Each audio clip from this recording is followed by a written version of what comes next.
زود اون دسته کثیف تا چکمای من وردار.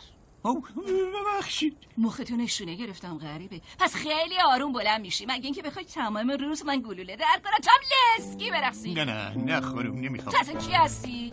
من چیم؟ اینجا من سوال میکنم. شهر ما داره خوش میشه، اون وقت تو این قضیه که آبو ول میده وسط بیابون. البته میشه حد زد این کارو از کجا آب میخوره، ولی میخوام بدونم نقش تو این وسط چیه. نقش؟ بگو برنامه چیه؟ چه خوب که پرسیدی. 2 تا نمایشنامه با یه کاری موزیکال دارم. تو بچه این اطراف نیستی نه؟ راستش دارم عادت میکنم. نگفتی اسمش رو چیه سرکار؟ لوبیا. چه اسم بامزه‌ای داری؟ چی بگم؟ بابام عاشق لوبیا بود. شانس وری اسم تو مارچوبه نذاشت. چی میخوای بگی؟ خب مثلا منم مگس خیلی دوست دارم، ولی درسته بیام اسم بچه‌مو بذارم خرمگس؟ پدر من مرد خوبی بود. البته تو اسکوزه بچه‌ش خورده 20 سالی بود.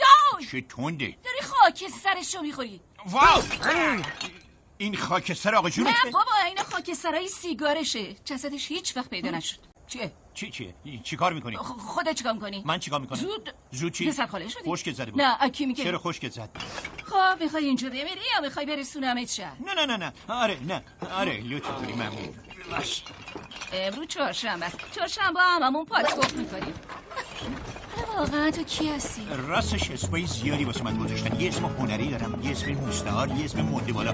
میگن هر کسی از زمین خود شد یار من. و بگین ترتیب مرد غریبه‌ای که در جستجوی همدمی بود زنی رو پیدا میکنه درست مانند داستانهای عصر باستان. زنی اغواگر که اونو به سمت مرگی حتمی میبره. حتی بعضی از طرفدارم از الان واسه رو سنگ قبرم لقب خب دیگه رسیدیم. میگم خانم لوبیا خیلی لطف کردی منو تا اینجا رسوندی. رابیا